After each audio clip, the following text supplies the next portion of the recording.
দেশের জনগণের কাছে ঘরে ঘরে পৌঁছে দেওয়ার জন্য আজকে উদ্যোগ নিয়েছি। আমরা মানুষকে বলতে চাই, বিএনপি জনগণের দল, বিএনপি মানুষের দল, গণমানুষের দল, মানুষের ভোটের মাধ্যমে বিএনপি ক্ষমতায় যেতে চায়। বিএনপি জোর করে ক্ষমতায় থাকতে চায় না। বিএনপি মানুষের ভোটার ভিড় ক্ষমতায় থাকতে চায় না।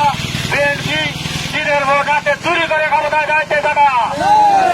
চোর ছিল শেখ হাসিনা, বাংলাদেশের সন্ত্রাস ছিল শেখ হাসিনা, আওয়ামী লীগ ছিল সন্ত্রাসী, আওয়ামী লীগ ছিল ভোট চোর, আওয়ামী লীগ ছিল টাকা চোর, আওয়ামী লীগ ছিল সব দিনের ভোট রাতে চুরি করেছে, করে নাই?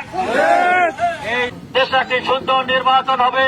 দেশে যারা ভোট পাবে, যারা তারা যাবে সংসদে, জনগণের কথা বলবে, উন্নয়ন করবে। 5 বছর পর আবার ভোট হবে, যাকে মানুষ ভোট দেবে সেই ক্ষমতা যাবে। ঠিক আছে? এটা হল বিএনপির নীতি। এটা শহীদ জিয়া রাজস্ব, শহীদ জিয়া গণতন্ত্র দিয়েছে, বেগম খালেদা জিয়া গণতন্ত্র দিয়েছে, তারেক রহমান 15 বছর পর দেশে গণতন্ত্রের পথ সুগম করে দিয়েছে আপনাদের জন্য। তার ফলে মানুষের পাশে থাকবেন, মানুষের কথা বলবেন, ঘরে ঘরে 31 দফার কথা বলবেন, মানুষকে বিএনপির কথা বলবেন, মানুষকে বলবেন আমরা আপনাদের পাশে ছিলাম, আমরা আপনাদের পাশে আছি, আমরা আপনাদের পাশে থাকবো, সুখে দুঃখে সব সময় থাকবো। বিজয় হবে আমাদের, জয় হবে আমাদের ইনশাআল্লাহ।